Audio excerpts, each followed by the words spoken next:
right. We are ready. Good evening, everyone. We're going to get this meeting started. In compliance with the Open Meetings Act, Texas Government Code, Chapter 551, I call this meeting of the Manor Independent School District to order on June 16th at 5 p.m. Let the record show that a quorum is present. This meeting has been duly called and notices of this meeting have been posted in accordance with the Open Meetings Act. The board will now adjourn into executive session at 5:01 p.m. pursuant to the following sections of the Texas Open Meetings Act: 551.071, 551.072, 551.074, 551.076, and 551.129.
Good evening, everyone, and happy, what is it, summer?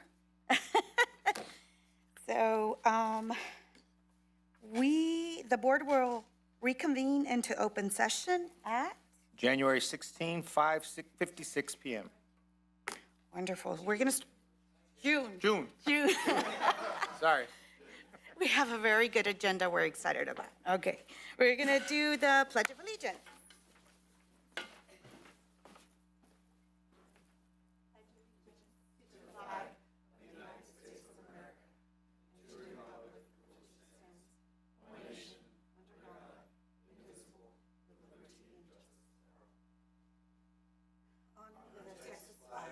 I pledge allegiance to thee, Texas, one state, under God, one and indivisible.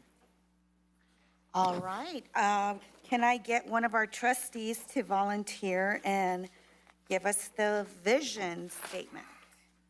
Manor ISD is the best district in Texas where we provide an equitable education for all scholars and graduate them ready to become leaders in our community. Thank you, Trustee Patterson. Do I have a volunteer for the mission statement? Collectively, as a community, Manor ISD provides equitable resources, a safe learning environment, and high-quality educational services for all scholars to successfully achieve and reach their full potential. Thank you, Trustee Howard. We'll move on to public forum, and I think we have one speaker.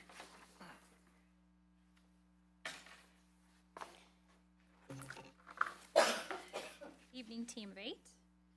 For each person present in the boardroom who wishes to address the board, you will have 3 minutes to speak. There are timers on each of the screens and one in front of you. Mr. Martinez, will you please let them know when they have 1 minute remaining and again when their time is up? I will. When necessary for effective meeting management or to accommodate large numbers of individuals wishing to address the board, the presiding officer may make adjustments to public comment procedures, including adjusting the time allotted to each speaker. Because of the topic posting requirements of the Open Meetings Act, board members are not permitted to answer any questions posed to the board by the patron, and no action can be taken on any issue presented during this time. Due to this being a regular board meeting, you will be allowed to speak on any topic, whether it is on the agenda or not. If you wish to ask questions of the board, you may submit them in writing addressed to the superintendent's office, and the board may consider them at a subsequent meeting. If you are an employee or employee's representative, please be advised that the grievance policy deadlines are not waived. If you have documents to pass out to the board, please identify those documents. Finally, please be aware that the rules of decorum will be enforced during the public comment period. Please refrain from making comments directed at specific individual employees, scholars, or board members by name to avoid any potential breach of confidentiality. If you have complaints regarding specific individuals, please provide those in writing addressed to the superintendent for his attention. Each participant is legally responsible for the content and consequences of his or her statements. So we have one speaker, and it is Ms. Bridget Bolden. Topic of discussion, PEEMS.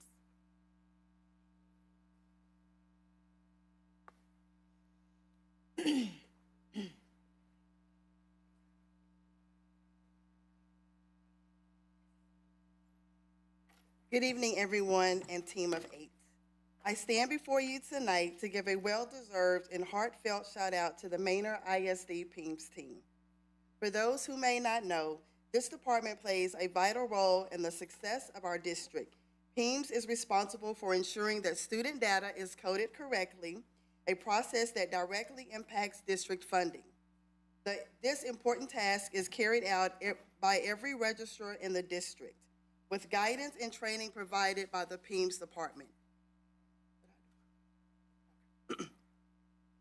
Their work ensures that every student is properly entered and enrolled in our system, which allows schools to provide the right support, resources, and instruction our students need to succeed. Most importantly, it helps secure the funding necessary for the district to operate effectively and to serve our community well. I want to personally acknowledge the dedication and hard work I witnessed from the ladies in this department. They constantly go above and beyond what is required, ensuring that staff across the district are supported and informed. The respect, teamwork, and unity they show daily is a beautiful example of what a strong and loving department looks like. Before my time is up, I want to give these ladies an amazing, loud round of praise of achieving something truly remarkable. They are fatal-free. In the first round of submissions before the Friday deadline of TEA, those who are familiar with the term, this means the data they submitted was validated and corrected with 0 fatal errors, a major accomplishment in the world of data reporting. Even more impressive, this is the first time using AD5, the new statewide data system recently introduced in Texas. While many other districts are currently sitting at over 2,000 fatals, our PEMS team got it done accurately and before time. Let's give a round of applause to Erica Walker, Lily Garcia, Jennifer Briones, Trisha Blackland for their excellence, dedication, and for setting the bar high. Your hard work and attention to detail makes all the difference, and we see you.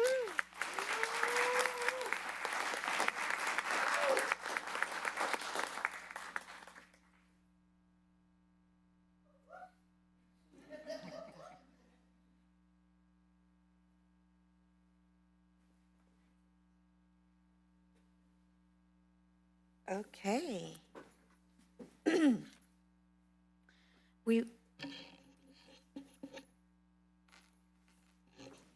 All right, we're good, right? Okay.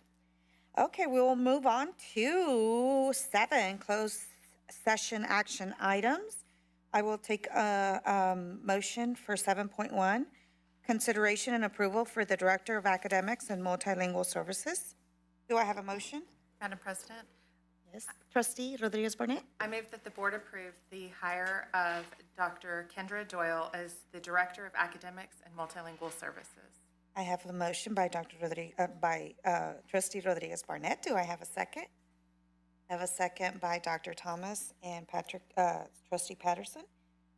All those in favor? Congratulations, motion passes 7-0. Welcome. I just actually met Dr. Kendra Doyle just a few moments ago. Would you mind standing up and waving at the crowd for us, Dr. Kendra? Welcome. Just gonna let you know, we were all in San Antonio, and some of the trustees says, "Why didn't you tell us, Hermione? We could have given her a ride back." Yeah. Thank you for being here. Thank you. All right, we'll move on to 7.2, consideration and approval of Bluebonnet Trail Elementary Principal. Do I have a motion? Madam President, I move the board approve the hire of Charles Rodriguez as the principal of Blue Bonnet Trail Elementary. I have a motion by Trustee Patterson. Do I have a second? I have a second by Trustee Rodriguez Barnett. All those in favor? Aye. Congratulations, it passed 7-0. Dr. Charlie Rodriguez, right? And I believe Dr. Charlie Rodriguez brought his fan club with him, too, if you want to stand up and wave at the crowd, sir. Ooh, welcome and congratulations.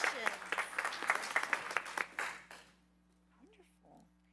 All right, now we're going to move on to item number 8, budget hearing. Moises Santiago.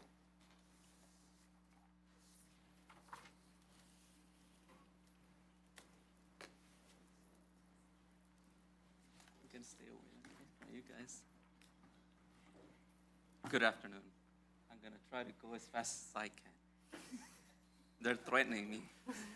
We got your back over this side.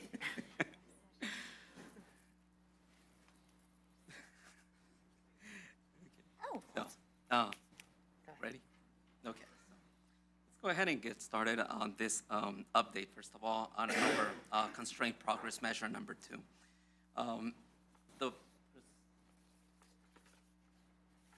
This measure states that the superintendent will not allow the district to be fiscally unsound. Since 22-23, the board established a 16.4 threshold, meaning 60 days of the fund balance in your operating budget. This is a pretty aggressive target, but we're going to try to achieve that as fast and as aggressive as we can. In 22-23, the actual CPM, what did I put CPM? Yeah, it was CPM. It's actually 35.9, and in 23-24, you can see the decline there. In 24-25, we are reaching the lowest point. From this point forward, it's a turning point with an upward progression of our financial position by means of establishing a balanced budget, which we'll be proposing further as we go through this presentation. For 25-26, I'm estimating close to a 12 or 13%, and you can see there an estimate of the 26-27 based on a very conservative estimated value and projected revenues. So I'm estimating around a 20% CPM for year 26-27. Those figures come from the graph right beside to the right, so I won't go into that detail. But there by the graph, you can see the delta in year 24-25 reaching as low as 11.4%. So yeah, from this point forward, we're going to be working towards achieving a higher CPM goal. If you have any questions at any point in time, please feel free to ask.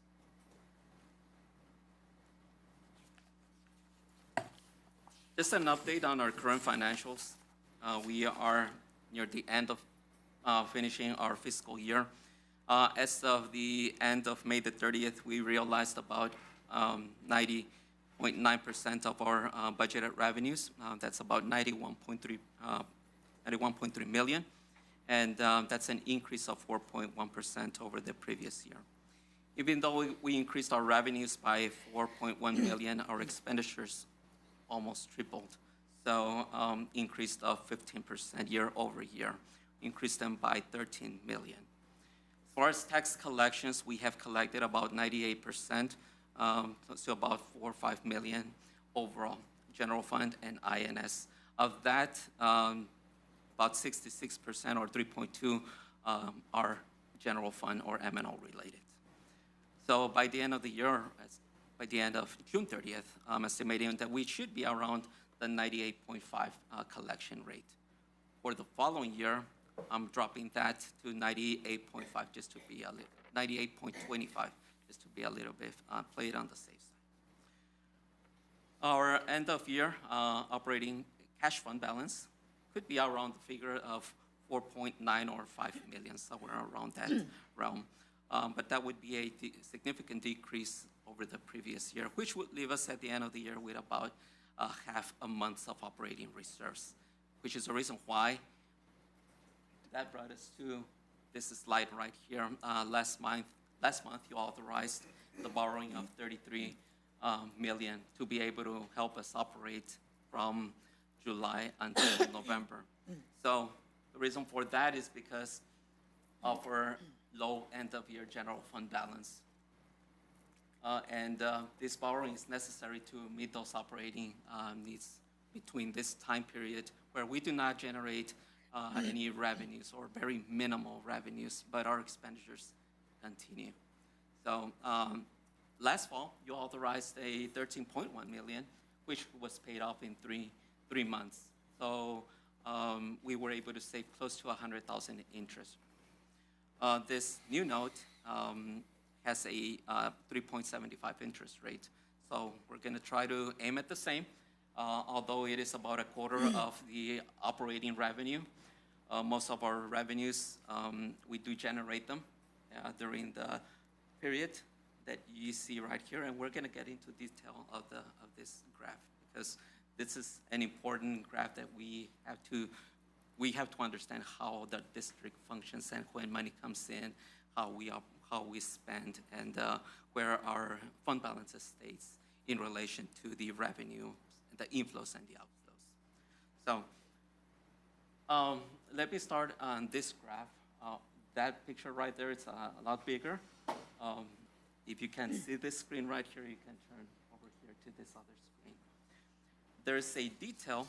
I'm not sure if y'all have copies, just in case y'all can see those numbers closer to you.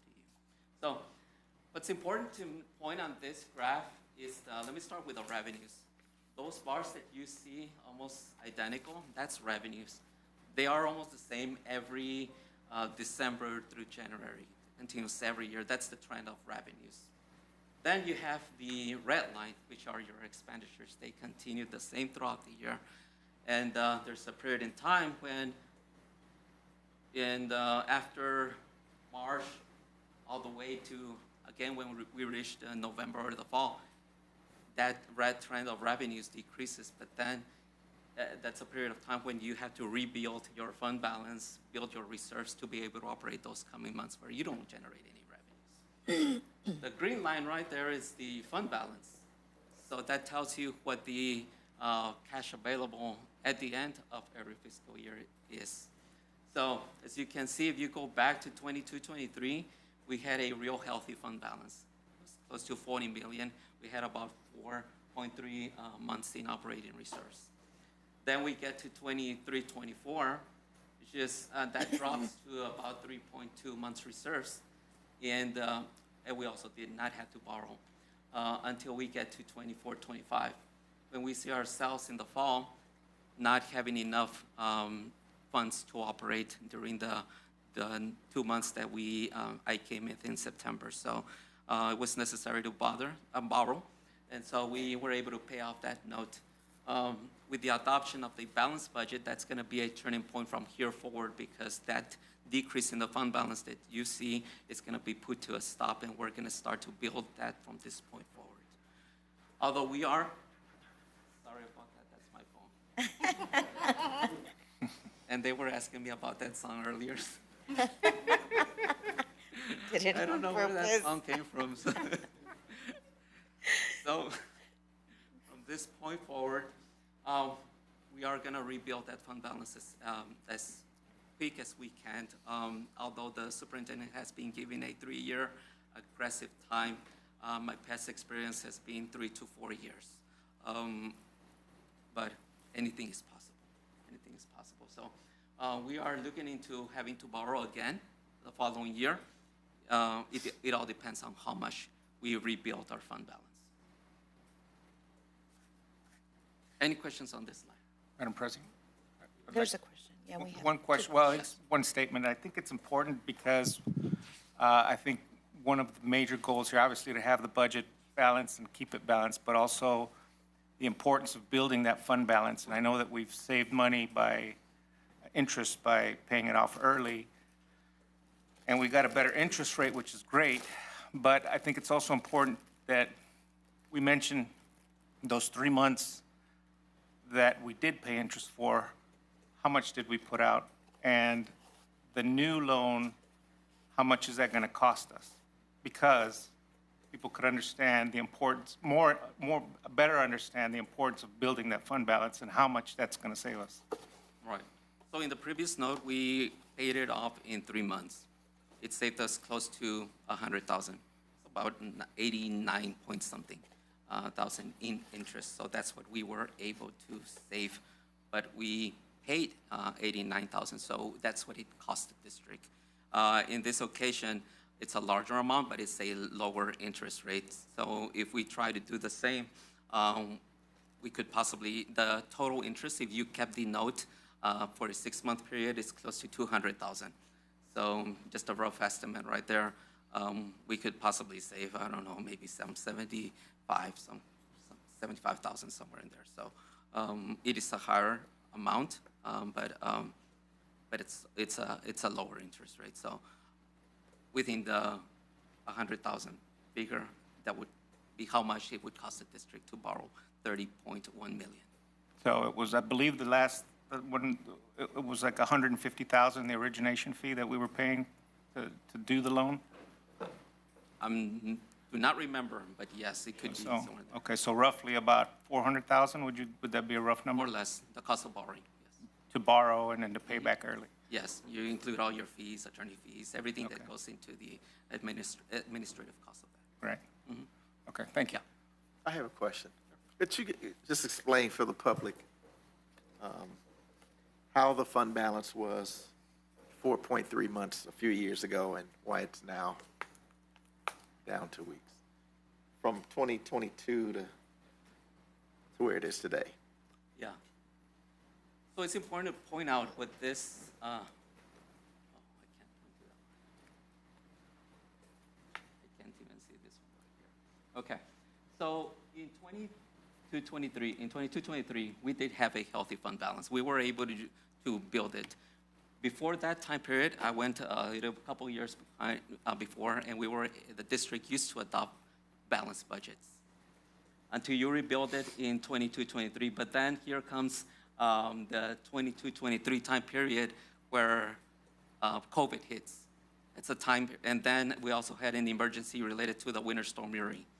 So during that time period, the state allows you to borrow 10 cents of the M&O pennies. So the district is able to generate some extra revenue, temporary revenue. But what the district does is gets that temporary funding, puts it into the expenditure budget, rebuilds, increases its budget, not considering that this is temporary funding. So there were several things that brought us to this position where we are now. We are right-sizing our budget. We are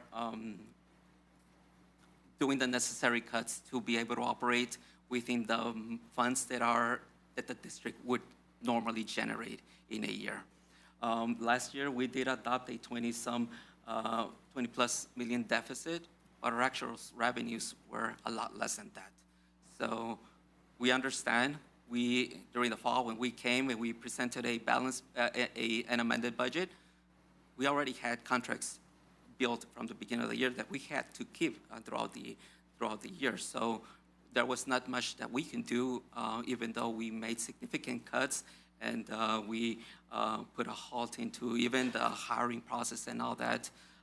Even some of the services we were able to reduce, but still, those contracts that we kept, we had to keep them until the end of the year. So that even built into the expenditure budget that we had presented in the fall that we were going to reduce, which is the reason why I brought forth a budget amendment. That increases the expenditure budget, but it includes a cushion in there of over $1 million, which I do not anticipate spending, but we want to have that cushion enough to absorb any anticipated costs that would happen from now until the end of the fiscal year, June 30th. So, but that's kind of what led us to this position, just temporary revenues and expenses that we built into the budget, and the temporary funding from the ESSER funding and all of those positions that we moved into the general operating. So, any other? We're good. Thank you. Okay, so that brings us to the proposed budget. It's real small. Hopefully you're able to see that, but you all have copies of that. What you have on the right-hand side is the amended budget, the one that you are approving tonight. That way you can see where your budget ended and what we are proposing for the 25-26 school year on the left-hand side. The board has to adopt the general budget, the food nutrition program, and also the debt service. These are all made up or are funded via the M&O and the INS tax rates that the board has to approve. This budget also is based on the preliminary property values that we received in April. The revenue will change. Most recently, the board or the state has approved the $40,000 increase in the homestead exemption. So that's going to be built when we receive the July certified estimated values. And we are going to bring forward to the board an amended budget. Also, another thing to point out is that this budget is built on current state legislation. No new funding is included here. No new allotments or mandated expenditures are included in this budget too. Okay. It is a very conservative number and also ADA number that we are funded on. the revenues right here,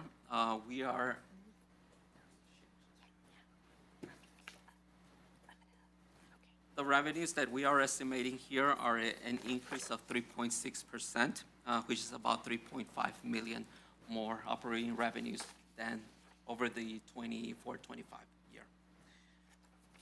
Since we are still working on the personnel, salaries make up 80% of the operating budget. We are still filling positions. We are still staffing. We're still working on placement of personnel. What you see right here on the expenditure side, it's going to be amended, okay? So when you look at instruction costs, for example, dropping from 64 million to 45 million, that does not mean that we're going to drop 29% of our instructional personnel, okay? We're going to come back and we're going to amend the budget. Right now, we're still working on allocating personnel and reviewing all of our staffing. But the bottom line will remain the same. We are presenting, and we're going to come back with a balanced budget, just as it is right now.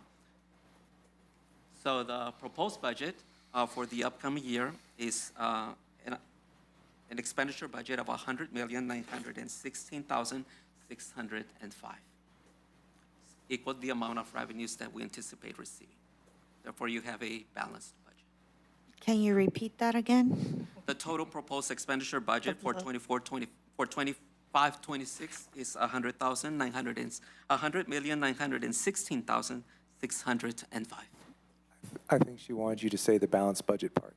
The last The part. balanced budget. Therefore, Expenditures equal revenues and representing a balanced budget. balanced budget.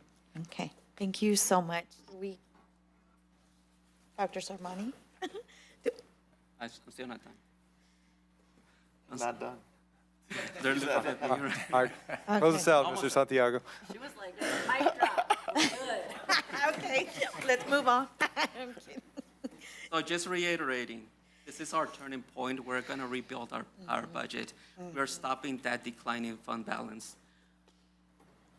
It will require strategic planning, stricter spending measures that we reinforce, but we're going to need the support of all of the chiefs, all directors, and especially from y'all.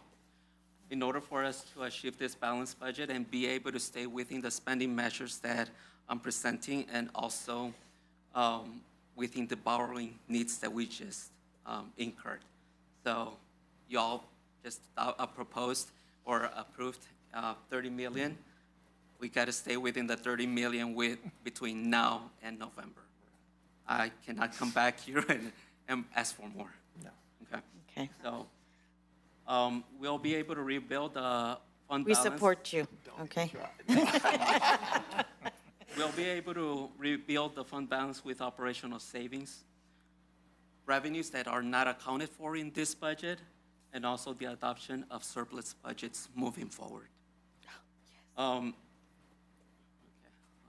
did that to the last one. Just reiterating, a constraint measure number 2, the superintendent will not allow the district to be fiscally unsound, and this is our long-term financial goal, to achieve a true structurally balanced budget that does not include recurrent resources such as asset sales or reserves to fund ongoing operating expenditures, and that supports financial sustainability for multiple years into the future to not allow the district to be fiscally unsound. That's our long-term financial goal, so we're going to try to achieve it. Should we open it up to the public? Okay, thank you so much. Dr. Sarmani? This is a public budget hearing, so I would like to invite the public, if you have any questions for the administration or Mr. Santiago, please raise your hand and the chair will recognize you. And we will be voting on this balanced budget later in this meeting. I don't think we have anybody. No questions? Thank you, Ms. Santiago. Thank you, Mr. Santiago. Thank you, Mr. Santiago. After we vote, I Madam President, may I suggest that we move item 10.2 forward, because we do have some members of the community here to present tonight? Yeah, and if there's no objection from the board, we have, this committee has already volunteered a lot of their time outside of these meetings to provide all this information for us. So if there's no objections, I would like to move that up. No objections? Go ahead, come on over. Joe, would you mind bringing up the facilities? Yep, just read it all the way forward. Good evening, team of 8. So it is my pleasure here to bring to you Mr. Keelan Morgan and Michelle Anderson. They were part of the instrumental in helping us with the Manor Facilities Advisory Committee, and they're here to talk to you about some of our needs that we have. So with further ado. Good evening, and good evening. Let me get set up. There we go. Other committee members that are here. There's other committee members that are here too that are out in the audience. Okay.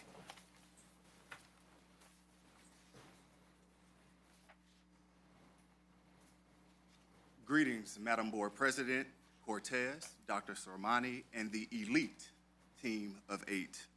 My name is Keelan G. Morgan Sr., and I have the privilege of serving as the chair of the MISD, why did I forget the name of our committee? Facility and Advisories Committee. First, I'd like to take a moment of privilege to thank the members of the committee to entrusting me with such a privilege as chairperson. And at this time, if we have any members of the committee in the audience, could you just stand there and wave your hand to be recognized? There we go.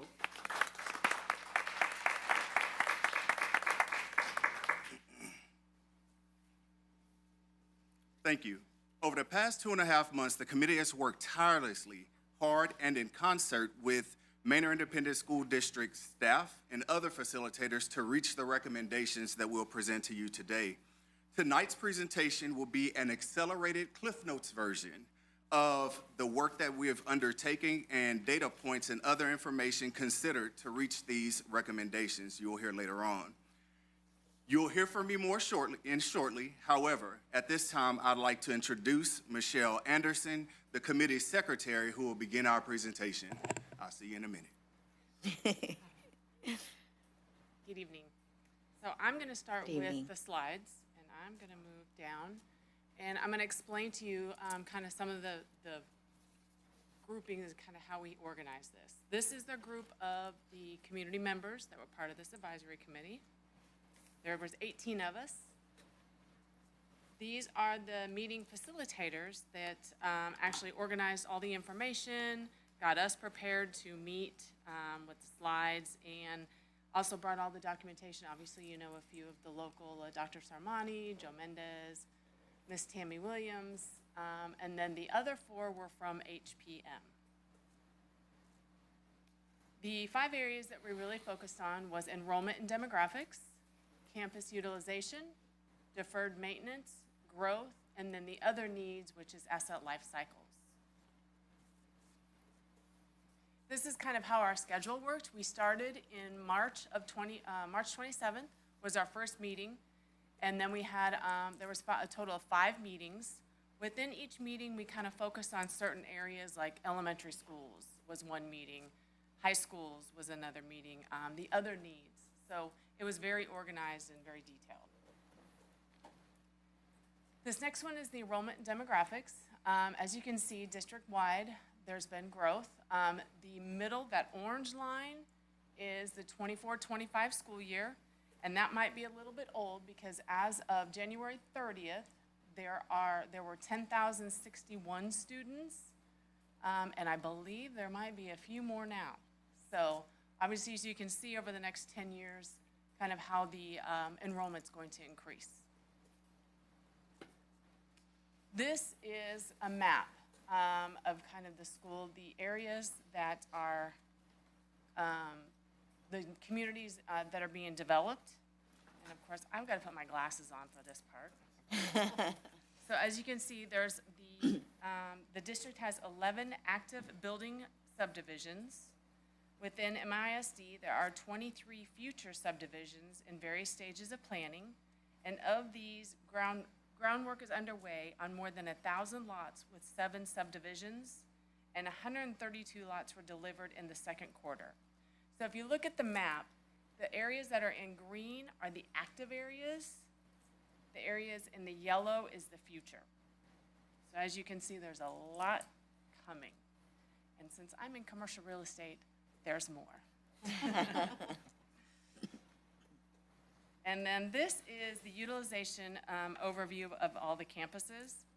And as you can see, the purple line is the, I don't know if you can see it over here, probably a little bit better, is what each campus can hold as far as students.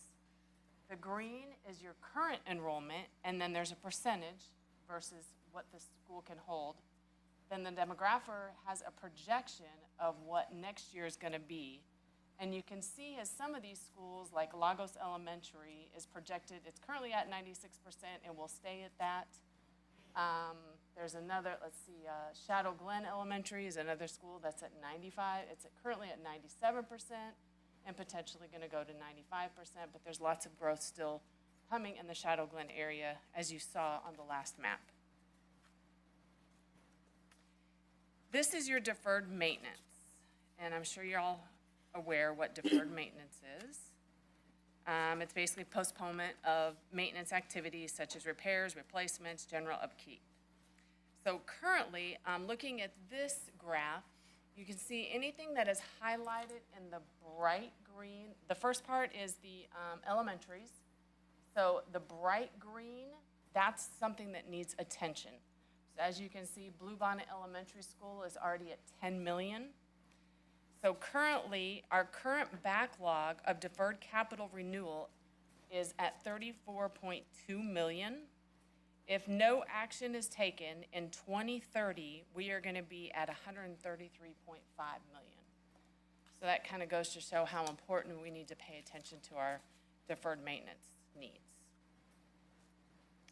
This is your facility condition assessment.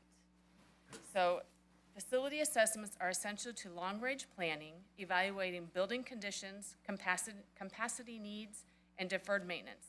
They help prioritize repairs, align with growth trends, and guide budgeting. Often findings are integrated into long-range planning and bond cycles to secure funding for major upgrades, ensuring safe, functional, and future-ready learning environments. So the facilities were assessed over a 5-month period in 2024 by licensed engineers. And we didn't do any assessments on any of the new schools, just the older schools. A detailed database was created that identifies both existing and life cycle deficiencies. This allows the district to accurately determine capital needs by building by system. So looking at this chart, anything at the green is okay, but as it starts to hit the yellow, that's when you start to need to pay attention. The orange obviously is a little more attention, and then the red, that's obviously something that needs more attention. And then this graph here shows, this is a 5-year deferred maintenance schedule, and it gives kind of what's going to be needed over the next 5 years. I'm sure you guys have all this in your packet. And I am now going to hand this over to Mr. Keelan so he can finish up his portion. Sit down just a little bit longer. All right.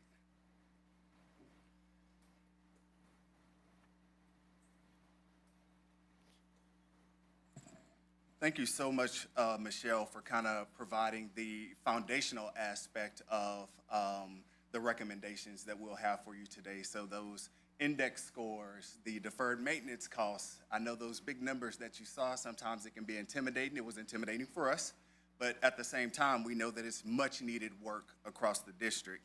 What I failed to mention when I introduced myself is I'm the proud parent of one Manor ISD graduate from Manor New Tech High School, a current Bluebonnet Trail elementary student, and a Manor New Tech High School student. So definitely I have a vested interest in the work that we're doing. As part of our work, we did a community survey. And as part of this work in assessing district needs in relation to projected growth of the district as a whole, we conducted a brief community facility planning survey.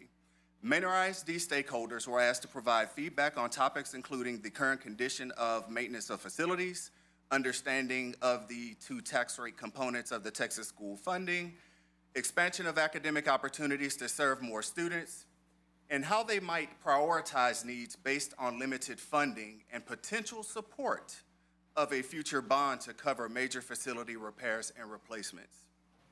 Here are some of the select highlights that emerged from the 553 responses.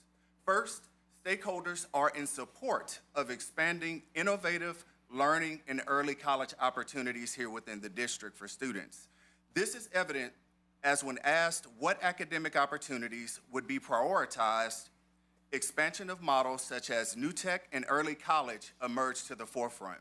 When asked about the current condition and maintenance of facilities, 47% of respondents describe facilities as being adequately maintained and 25% as poorly maintained. And just a little anecdote, my son told me this story about seeing a possum in the cafeteria, and I didn't quite understand what he was saying, but he saw a possum in the cafeteria at Bluebonnet Trail Elementary. Just a thought. When asked about the prioritization of funds to address needs, safety and security, and routine maintenance, deferred maintenance were the top two. And last, when asked about their top priorities related to a future bond package, renovating or replacing aging facilities, expanding schools to accommodate future growth enrollment, and enhancing campus safety and security were at the top. So walk with me for a little bit. I'm gonna delve back into the growth and deferred maintenance needs, planning to address district growth projected to happen over the next 5 to 10 years. It's now mission critical that we address this. Based on the projected growth, we have several elementary schools that are set to surpass their capacity. We're just one school year away from Lagos Elementary reaching its capacity in the 27-28 school year, and with Presidential Meadows, Shadow Glen, and Bluebonnet Trail set to near or reach theirs in the following year in 28-29. While I've only highlighted a selection of the schools on the leaderboard reaching their capacity, all of the cells colored yellow, pink, or red are very concerning.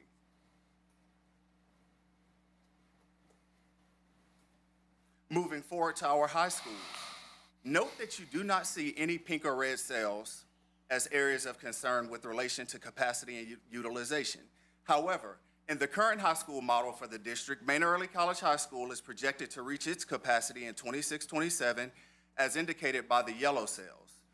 Based on current capacity in relation to utilization, both Manor High School and Manor Senior High Schools are now at 80 or below 80% utilization. This is important as 80% is the threshold to where the schools can operate efficiently from a dollar perspective in a standalone fashion. To mitigate this, the next slide outlines the new model for high schools the district is moving to in the upcoming year. Under this model, Manor High, Manor Senior High, and Manor Early College High Schools will be combined to streamline the operation and improve capacity and utilization rates of our high schools based on current and projected enrollments over time. So we've kind of laid the foundation on the what, now the how. So how can we do this? So to address the growth and deferred maintenance needs of schools in most need, this can happen in a multitude of ways. A number of them are outlined at the bottom of the screen. This can include, but is not limited to, boundary adjustments, installing temporary portables, modernization of existing facilities, adding new wings to schools, or opening Wild Horse Elementary as a true elementary school housing grades K through 5.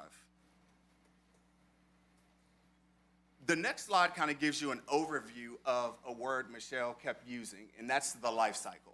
We all know that everything has a life cycle, including us.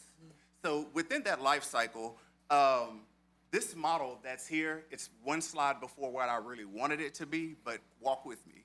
So this slide is shown the planning, acquiring, using, maintaining, and disposing of assets. It simply helps us understand some of the considerations regarding the timing of purchasing and the utilization of our assets. Moving forward, what are our other needs? Our other needs are things such as transportation, safety and security, technology, fine arts and athletics, facilities, and land. And with that, this slide just kind of provides a little bit more detail as to what those categories encompass. Like safety and security, we got police, we got the police radios, all that good stuff, so I'm sure you'd be happy with that. But perimeter fencing for our schools. You see facilities, FF&E, our furniture, fixtures, and equipment. Fine arts and athletics, band uniforms. They have a life cycle. So all those considerations for the other needs. So this is where we get to the really fun stuff. Well, not quite yet. But we know that M&O, maintenance and operation, is the bucket of money to do our short-term planning. But it does not really allow us to bank on that bucket of funds to do our long-term planning. And that's where we go into the next bucket, which is the INS, or interest and sinking, the capital asset lifecycle renewal and replacement plan. So simply put, short-term planning, M&O, long-term planning, INS. So moving into that long-term planning, a subset of the committee participated in a paired comparative analysis. Y'all don't know how many times I said that to get it right. A paired comparative analysis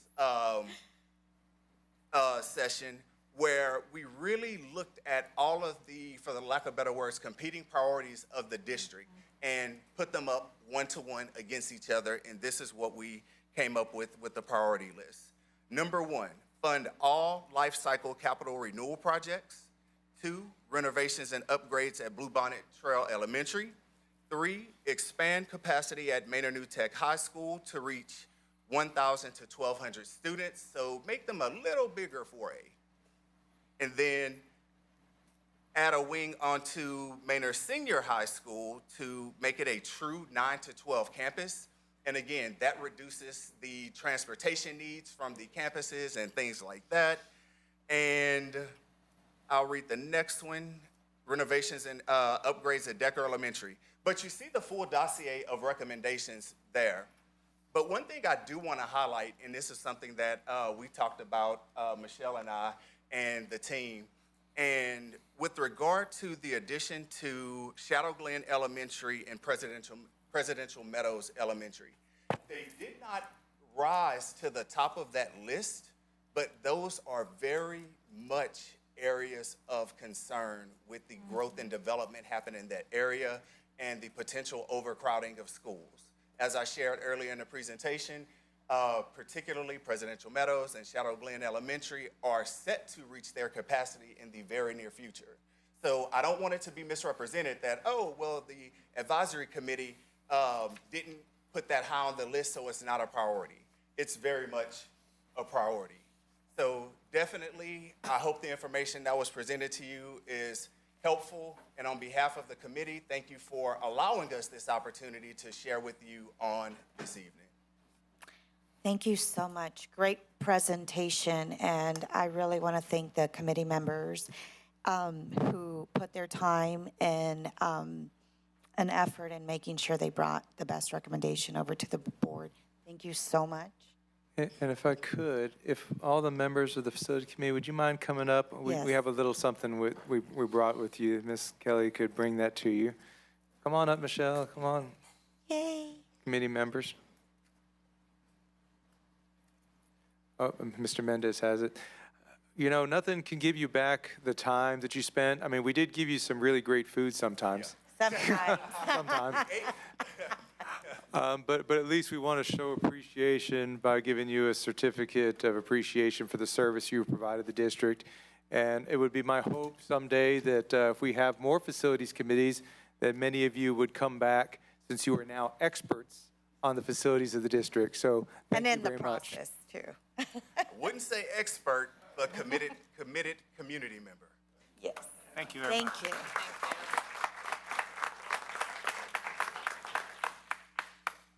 Madam President, if I could. Go ahead.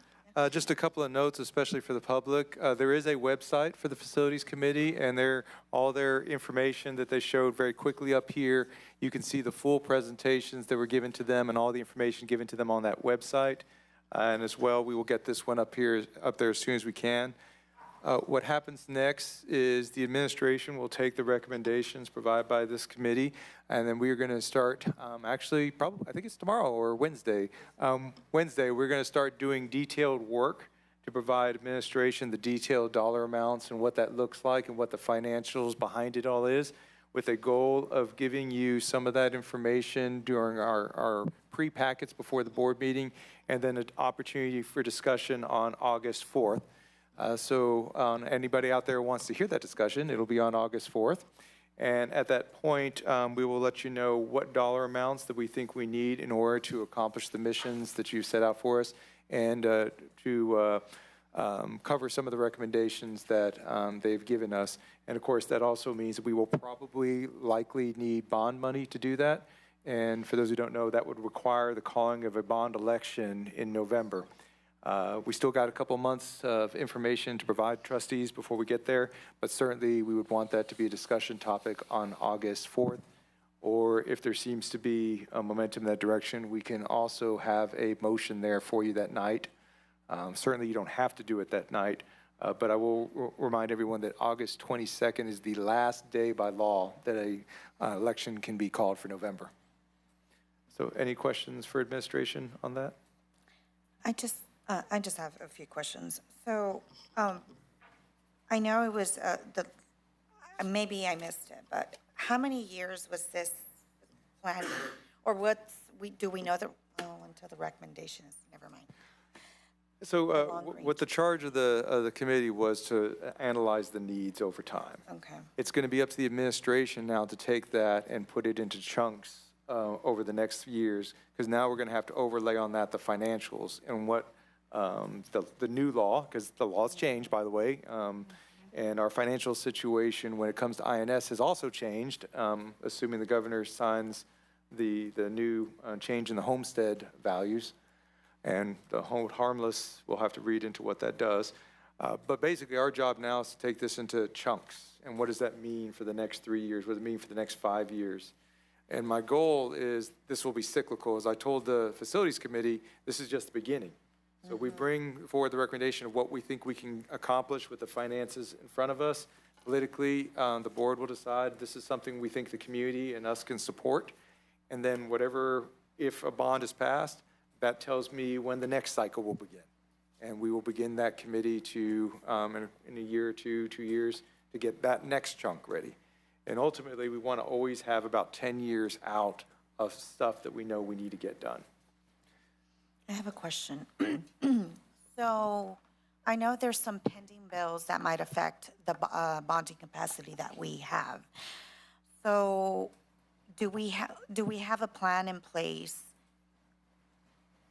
And a plan in place so we have the recommendation, say, on August 4th? Because I'm just worried that what if the bill is still in lingo? Like, what does that, I just want to make sure we're prepared. Well, we won't be in limbo because the governor has until next week to sign the bills or they die.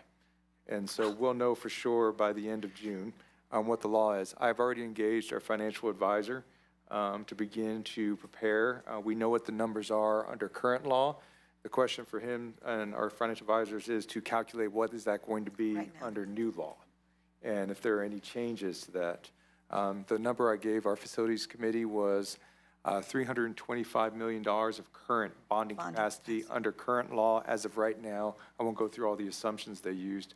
But I also emphasized to our facilities committee to focus on needs, because bonding capacity changes. And there are some indications, as even our commercial real estate agent mentioned, that our bonding capacity will increase actually over time. And there are definitely some indications of that as well. And so I want to focus on the needs, knowing that we will likely have greater bonding capacity in the future. But of course, we will come with financial advisor recommendations, not Dr. Sermani's poor math on a calculator. Well, I'm just saying, because at the same time, you don't know if we're going to have a special session, and here we go again, Just make sure we cover all our dots. Well, I think we're good. Does anybody have any questions? Good. Thank you so much once again, and you guys did an excellent job. Thank you for putting your time. And just remember, you are going to make an impact 3, 5, 20 years from now. So please don't let the rest of the committee know that their hard work has not gone unnoticed, and we thank you very much. If I get a chance and we build a new wing at Bluebonnet Trail, I'm going to name it the Possum Wing, just for you. Well, I was going to say, was possum on the menu or?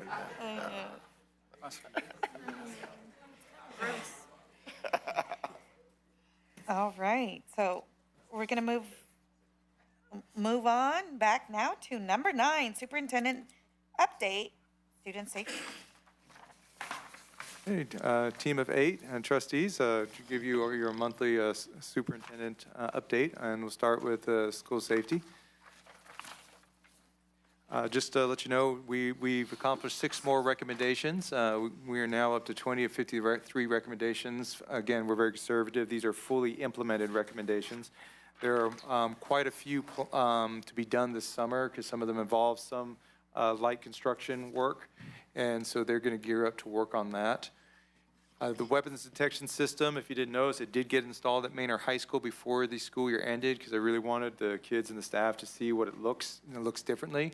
We are now in the process. There's an upgraded system that we are doing. The one we put in now was leased so that we could turn it back in and we get the upgraded system. Our focus is the high schools, then we will do the middle schools, and then in the bond, we are discussing a potential different product for the elementary school level that we'll engage with the community in the future once we have more information on that. But by the time school year runs along, we will have the new detection systems up and running at all the secondary campuses. If you move forward. I want to put this up here partly because I do hear people talk about schools being dangerous and such. And, the only thing I can show besides walking somebody through a school is to just show you the data. And I'm really happy and pleased with some of the numbers, especially at Manor High School.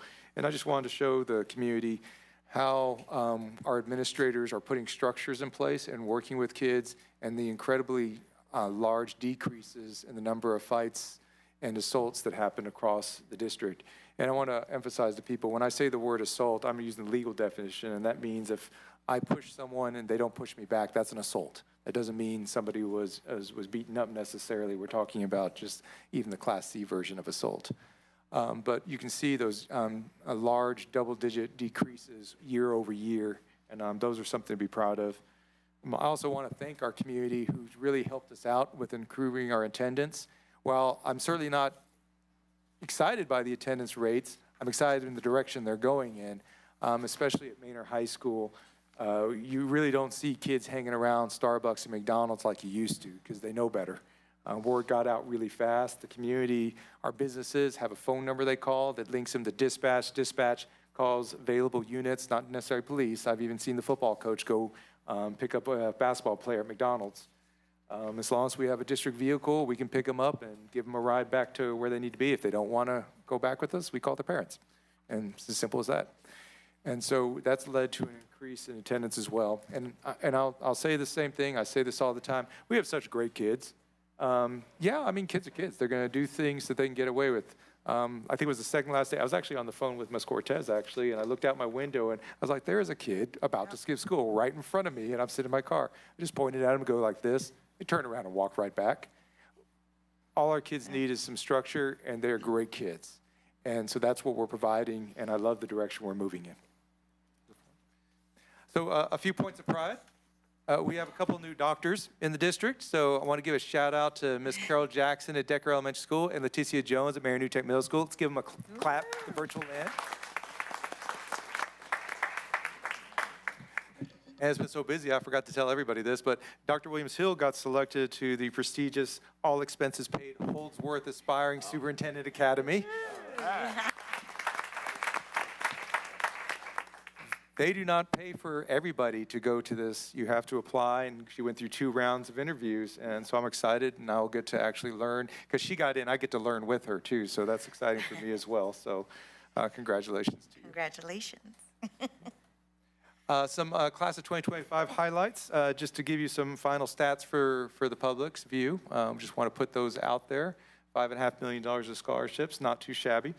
And 18 military enlistees, final enlistees. Some of them came in after the graduation, and I guess some people changed their mind or decided to jump in. So some excitement there for our graduates. And if you move forward again. Oh, and I've got some legislative updates for you. So the first one I want to put out there is, if you haven't been paying attention, House Bill 1481 passed. I'm pretty sure the governor is going to sign it. He has, the legislator is having a total cell phone ban on K through 12 campuses. And so the devil's always in the detail. I don't have the details. That's for lawyers and TEA to provide those, that information. But I did want to put out some things right now to let you all know, because this is effective immediately. And so we need to get something up and running by the first day of school. So my intention is to put in regulations. Essentially, devices will be out of sight and out of sound. The law requires us to discipline and even confiscate electronic devices if we see them. There is not a question of this anymore. It is what the law says. So we are going to be putting those rules into place and communicating to families as we get those honed in. There are several districts in our area that have already done this, so we've been borrowing kind of some of their processes and procedures they've been using. There will be a policy that I will bring to the school board. We are required to adopt a board policy, and so once we have the details from TEA on that, I will bring that policy forward to you. I do want to stop at this point in case there's any conversation from trustees or questions about the information I know as it is right now. I just want to make sure the parents and families know that it's not us, it's the legislators. So as clear as communication and education we can give them, that's Sure. that's May what I we ask, do we have any plans to do any community communication in regards to what this means for families and how to help them rest assured that they can still contact their students when they need to, and that this isn't cutting anybody off from being able to communicate, but rather that we're going to be able to continue to support this partnership? Absolutely. We're going to have to roll the communications plan out, and not just to address those things you said, but I really do want to also point out some of the reasoning behind this and some of the research that's been developing about the distractions and the problems that are associated with electronic devices. I put cell phone ban on there, but technically it's electronic devices, which includes everything from smartwatches to iPads that are not district issued. And so all those are on the list. But there is a lot of research being to come out, and the legislature cited it as a need to reduce the psychological strain on students who are constantly checking their phone during school time. Okay. Did you have something? No. Okay. Good question. Does anybody else have any questions or comments? All right. And we got one other one I just want to update. Okay. On House Bill 2, that is the school finance bill that has been passed and the governor has signed it. Just a couple of notes there, because I sent a letter to our staff to let them know about this. 2 things here. One, you saw the presentation by Mr. Santiago. We are turning the corner. We are not out of the woods with our finances yet. And I say that because just because we do have some funding coming in does not mean that we're going back to where we were. We are permanently reducing our workforce and staffing, and any money we put back into the system is going to be very targeted towards those things that are going to be best for our kids. That being said, we have got to build up our fund balance, which means we have to allocate a good portion of this money towards our savings account so that we don't have to borrow money, and like Mr. Martinez said, and then spend money on administrative costs for those loans. That's money that could be going back into our classrooms. So that's one thing I want to bring out. The second thing is a large, I should say large, I think it's 40%, 40+% of the money that is coming to us is directed by the legislature to be compensation to particular job types. And they have to, there's some definitions that have to be worked out. Teachers, for example, are one. And so that compensation will be targeted. We will work with the rules as they begin to come out. We just got our first information from TEA, and it's not complete, so I can't tell you exactly who's getting it. But over the next month in July, we will find that out. We will notify those employees that are affected and let them know. One thing that was specific, it specifically excludes actually campus administrators and district administrators. We are going to ask trustees, when you adopt the compensation plan, we are wanting to put a stipend in there for administrators who will get a stipend based on their improved campus performance. And I think this is just a way to acknowledge the hard work that they do, since there is no compensation in this plan for them, but also make sure we reward those that are really improving the performance of their campus. Any questions on the school finance bill? I don't have a whole lot of answers on it. I couldn't even tell you the exact dollar amount at this moment because the templates are just now coming out. It is a complicated bill, for sure. I know that when they were working on this bill, a lot of like the staffers that I talked to or whatever, they were running all these numbers and the run numbers were inflated. So I'm just curious to see how that looks with what we're going to be getting. So, and you know, but not right now, like, because it's, I mean, I'm sorry, but I know that a lot of, it wasn't completely accurate, it sounds like, for SB2. So I just want to make sure that, I know you're doing a lot of hard work. Well, and it's probably important to remind everybody, the reason we know we're bringing an amended budget in August is because we adopted a balanced budget on current law, knowing that we were going to have to adjust everything once we knew the rules come up here in July. So we will come back and amend the budget in August. So just to emphasize, the balanced budget is based on current law. So we are expecting actually to have a surplus budget of some kind next school year. And that's always been the plan, to bring back the fund balance as we move forward. Good, thank you. But at least we're getting some money, but that's good. Is this the last of, okay. Financial report, 10.1. Do we have any questions from trustees? No, we can move on to 10.3, because we already did 10.2, presentation of summative GPM and CPM monitoring reports. There's no questions. We can move on to, Madam President, go ahead. can we go back to the beginning of that one? We do, as part of our Lone Star governance, want to point out some of the summative presentations. So Dr. Williams-Hill, would you like to take the stage? I know, and I was looking at her and I was like, well, maybe. She was trying to fly under the radar, but I was. Good evening, team of 8. Good evening. All right. So our summative goal progress measures and constraint progress measures, OSS gave the constraint progress measure for the finance report earlier this evening. And so I'll just briefly pause and go through each of the slides to give you an update on how we've done this year on our goal progress measures. So we have GPM 1 here, and you see our preliminary data for grade 3. 2024 school year, the preliminary data is 25%. 2025 is 28% at meets and above.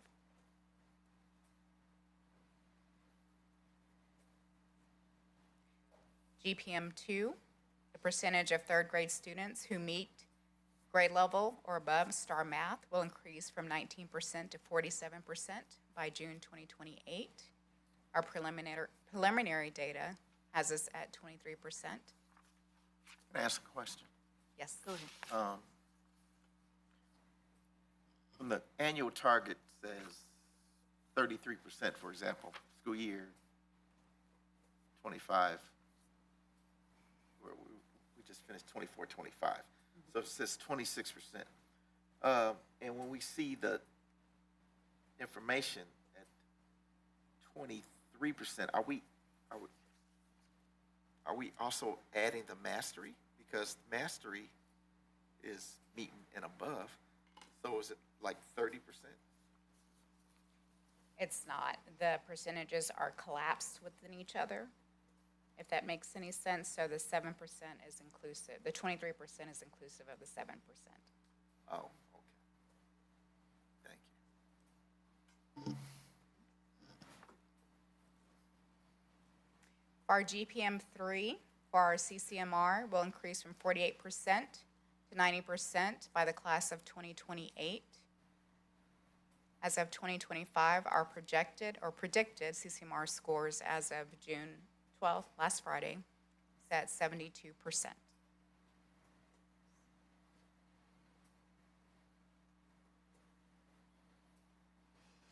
Here's an update on the data that was provided last month.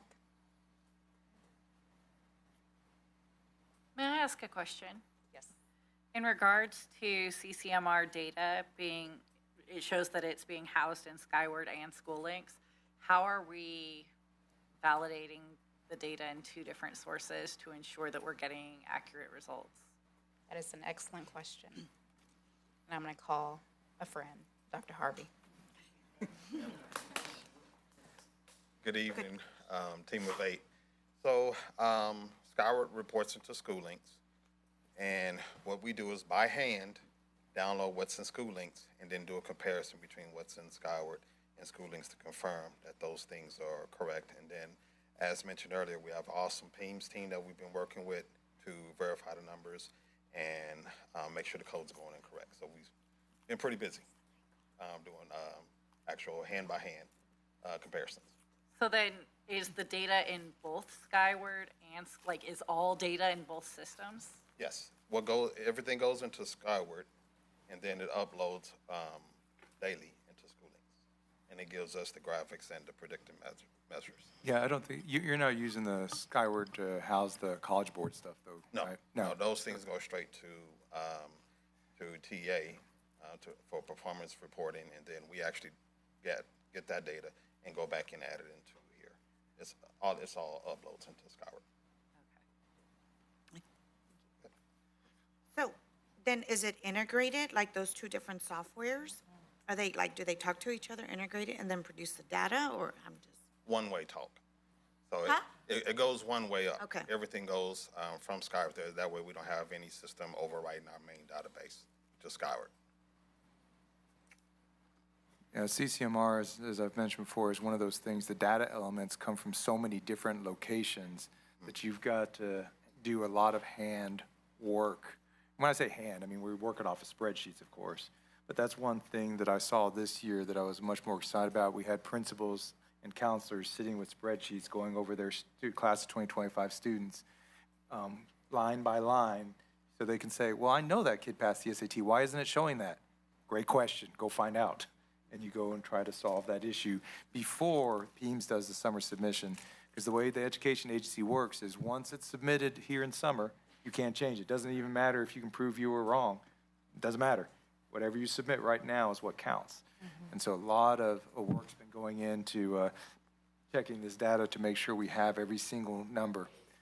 So I'll leave it at that. All right, so I've got my homework assignment to verify which data is housed in which source and how we count on the reliability and validation of the data.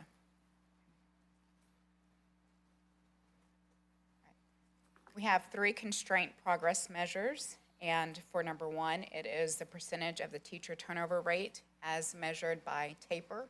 The Texas Academic Progress Report shall decrease each year. And as of May 2025, I think a couple of months ago, when we started talking about the budget, I shared that we would start tracking data in 2 different ways due to our local certified teacher program and because of the number of positions we were eliminating from the district, so that you could see what our teacher turnover rate would be had we been able to keep those FTEs and what they are as a result of us not being able to keep those FTEs. So what you have on the far right, you have 11.67%. That is if we were able to keep all of our FTEs, that is what the turnover rate would be for teachers. But because of our financial state and us having to eliminate some of our FTEs, our teacher turnover rate is 20.97% as of May 2025, which makes our retention rate 88.33% and 79% respectively. And we do still have the option for teachers to resign, so we're still in that time period where we may or may not see one more last push before the penalty-free resignation day, which is at the end of this month.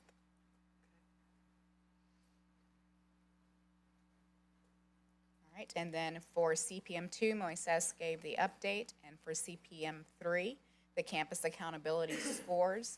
If we look at our predicted scores for this school year, or 2024 and 2025, we saw that 10 of our schools improved in their overall score.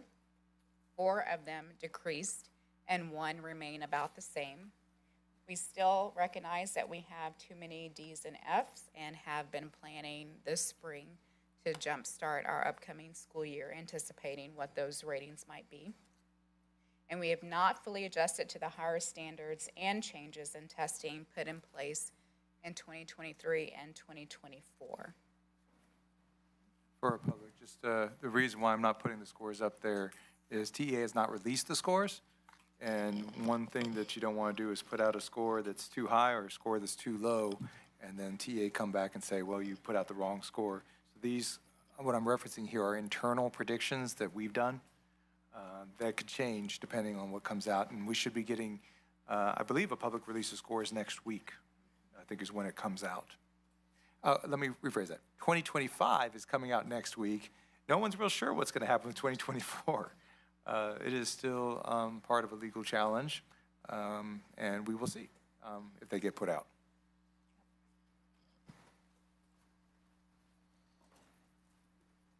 Can we go back? Go back about 4 slides to third grade reading. Yeah, right there.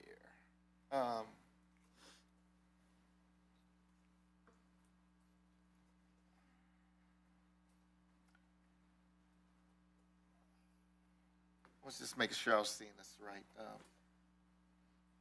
Seems like, tell us what the iStation actually is. Yeah, it is an assessment used by the students to calibrate their reading fluency as well as their reading comprehension. So it's a software program that calibrates according to how the students answers the questions. And so are these results student to student? Meaning what I'm asking is like a third grade. It's the same cohort of kids who scored at 43 in September after a year of instruction went down to 40. Is that, am I reading that right?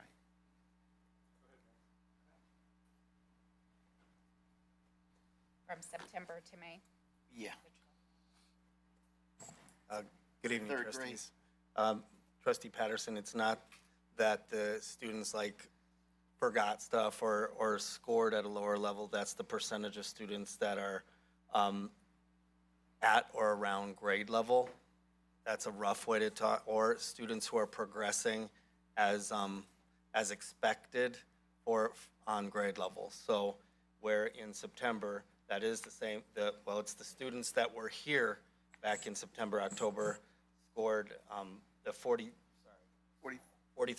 of them, 43% of those students were scoring at or at grade level and were progressing as predicted. And then by the end of the year, 40%. So I guess what I'm saying is iStation saying, okay, grade 3 in September, this is where you're supposed to be. And then grade 3 in May, is it the same kids testing? And only 40%? That it is the same kids testing, and students are growing. If the students were growing at about the same rate, all the bar would be flat. So it would still be 43%. What we in fact need to do is have more students growing and scoring at grade level or above, which would bump the number from 43% of our third grade students scoring or progressing at about grade level or as expected, up to 45, up to 50. But students are growing, just we're not growing them all at, a year's growth like we would hope. Okay, I guess We that's dipped my- a little. I guess So- that's my look. It is. You see it. And in kindergarten and first grade, for instance, you see like kindergarten, hey, all right. Right. Kids came in, about 28% of them are where we need them to be. They left, but whatever that really small number is, 36% are where they need to be. And then second grade, it leveled off a little bit, Yeah. We pushed few more students into that category. And then second and third, interesting, the number's much higher, but then throughout the year, we're not continuing to add more students onto the list of performing at grade level like we'd like to. Right. I don't know if that makes sense. Yeah, it makes sense. And so I'm sure you all knew this, and I guess there's a plan to address either those grade level curriculum or the teachers at their grade levels, because we want to see, I mean, especially at third grade, that's the first year for STAR, isn't it? Yes, sir. And where we put a lot of our eggs in the early literacy basket this year, to build that up from the ground up, because as they creep, into the next grade and the next grade, the idea is that it'll grow. But we really do see that we need to focus our efforts and hit those second and third grade teachers, people teaching those grades, to increase the capacity of instruction there so our students can continue to grow. Yeah. Okay, and then on the right side, those assessments are in Spanish? Yes, they are. Okay, and so is there going to be, wow.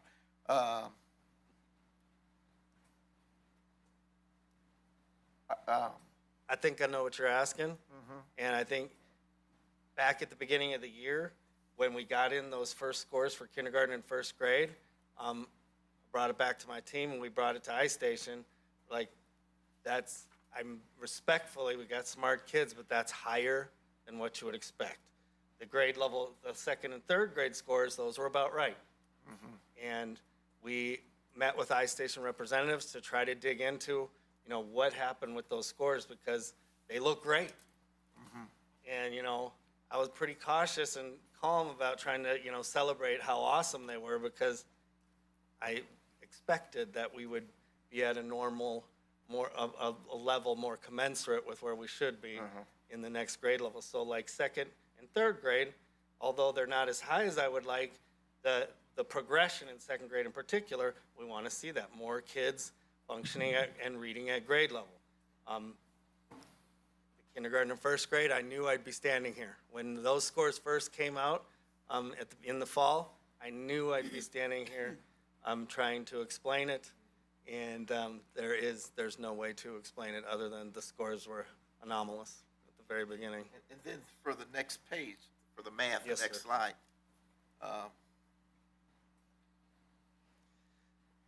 So this is a whole different data set, and it's about students mastering.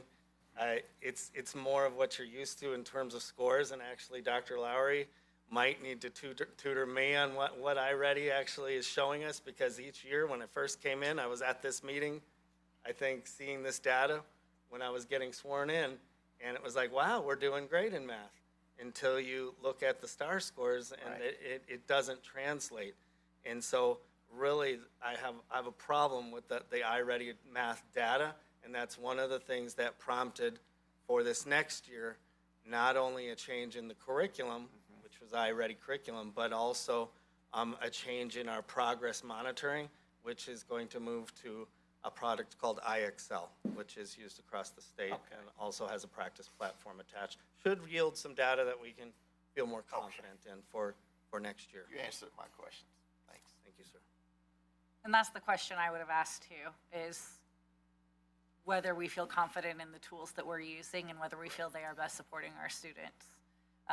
I'm definitely, I'm with you, Dr. Bent, seeing that Spanish literacy drop down so low for kinder and first grade when half of our population are bilingual students and we want them to be thriving in their first language.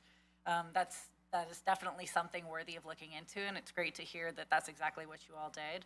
I'm very excited to hear what your plan is moving forward with IXL and how you anticipate that's going to impact our GPMs next year.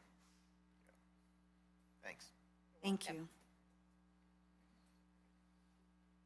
All right. There's no further questions. We're good? So we'll move on to 11 consent agenda items, 11.1 to 11.17. Do I have a motion for the consent agenda items? Madam President, I move that the board approve consent items 11.1 through 11.17 as presented by administration. Thank you, Trustee Lowry. I have a motion by Trustee Lowry to approve 11.1 through 11.17 as presented. Do I have a second? I have a second from Trustee Martinez. All those in favor? Pass 7-0. Thank you. We'll move on to action items. Okay. Action item 12.1. Consideration and approval of 2024-2025 budget amendment. Madam President, I move that the board adopt the final 24-25 budget amendment as presented. I have a motion by Trustee Howard to approve the budget amendment as presented. Do I have a second? I have a second by Trustee Dr. Thomas? Thomas. I'm trying to say both of them, Dr. Trustee. And all those in favor? Okay, passes 7-0. And we'll move on to action item 12.2. Do I have a motion for action item 12.2, consideration and approval of the 2025-2026 budget? Madam President, I move that the board adopt the balanced 25-26 budget as presented. I have a motion by Trustee Patterson. Do I have a second? We second. Seconded by all of the trustees to approve the balanced budget for 2025-2026. I still have to take the vote. All those in favor? Passes 7-0. All right. Congratulations, admin, staff. Everybody deserves a big round of applause. I think this is really historical. Like, it is very historical, and I think just it goes to show on the focus and on the leadership, and we couldn't do it without all the hard work and dedication of our staff, our focus superintendent, and the support from all of our trustees, because during that, we have had to make hard decisions. But guess what? We are a team. We supported each other. We went through all that, and now we're here with a balanced budget. You guys are amazing. You should feel very proud of yourself. The community should feel very proud.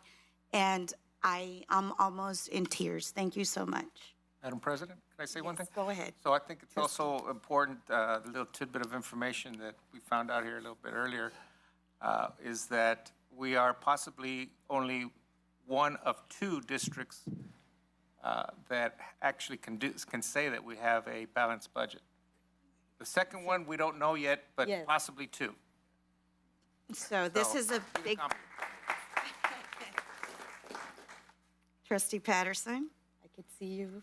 No, I was just turning off my mic. I'm through talking. Well, thank you so much. Do you want to say that something really quick, Dr. Ceremony? It's your team too. I'm sure I would love to.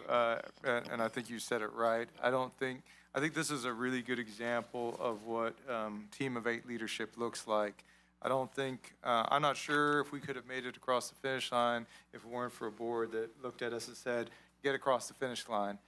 And when a board is united like that, it unites the administration and it unites the community to accomplish something, even through the hardships, through the pain, and the difficult decisions. But I don't ever want to lose sight why we did this. We built a balanced budget so that we can help our kids to the future. Can't help your kids if we don't have any money to help our kids. So this is about rebuilding the district back with a laser focus on the academics of our students. So congratulations, trustees, congratulations, administrations, and congratulations to the community to be proud of your district. Mr. Martinez is right. There are districts out there with balanced budgets, but there are a whole lot of districts out there that are going to be texting me a little bit and said, I didn't actually believe it was going to happen, but there it is. Yes. So congratulations. Thank you. So now we'll move on to action item 12.3, consideration and approval to expend funds to pay for a school board membership to MASBA. Dr. Sarmani? Yes, trustees, I put this on action item in order for our board president, who is the president of MASBA, to recuse herself. All the other memberships of the different organizations, TASB, TLSBA, and TABSI, are actually in the budget you just adopted. But this one, by law, to avoid a conflict of interest, must be brought out into action. Okay, can I take a motion for action item 12.3? Madam President, I move that the Board of Trustees approve the expenditure of district funds to pay for the school board membership to the Mexican American School Board Association, or MASBA. Thank you. I have a motion by trustee Lowry. Do I have a second? I have a second by trustee Martinez and Howard. All those in favor? Okay, 6, I will abstain, so it passes 6-0-1. Thank you, trustees. 12, action item 12.4, consideration and approval of the 2025-2026 agreement to purchase attendant credits. Madam President and trustees, our team of 8, and community, this is TEA's euphemism for recapture and Robin Hood. So this basically means if we tip over and we're considered a property-rich district, this allows, the board has to give me authorization to basically pay the education agency back. They call it purchasing attendance credits. I'll let somebody else explain that one to you, but it is recapture. All right, so I will entertain a motion for action item 12.4 after Dr. Sermani gave that explanation for consideration and approval of the 2025-2026 agreement to purchase attendance credits. Madam President, Yes. for the 25-26 school year, I move that the board delegate contractual authority to obligate the school district under the Texas Education Code, section 11.1511C4, to the superintendent solely for the purpose of obligating the district under TEC, section 48.257 and Texas Education Code, chapter 49, subchapters A and D, and the rules adopted by the Commissioner of Education as authorized under TEC 49.006. This includes the approval of the agreement for the purchase of attendance credits or the agreement of purchase of attendance credit netting Chapter 48 funding. I have a motion by trustee Rodriguez Barnett. Does anyone read the second motion? I'll second. Okay, I have a second by trustee Lowry. All those in favor? Passes 7-0. All right, and I guess our next regular meeting will be, confirmation next regular board meeting is August the 18th. We might have a special, we're having a special one August the 4th, correct? All right. Well, I'll entertain a motion to adjourn. Nobody wants, okay, I have a motion by trustee Martinez to adjourn. Do I have a second? I have a second by trustee Dr. Thomas. All those in favor? Aye. 7-0. And I think we should take a picture when we balanced our budget. Yes. You know, I find that passing a balanced budget takes a lot less time at the board meeting than some of my colleagues have been spending. Yeah, so we should take a picture. Historic, right here. I'm going to frame it. Thank you, everyone. Have a good night.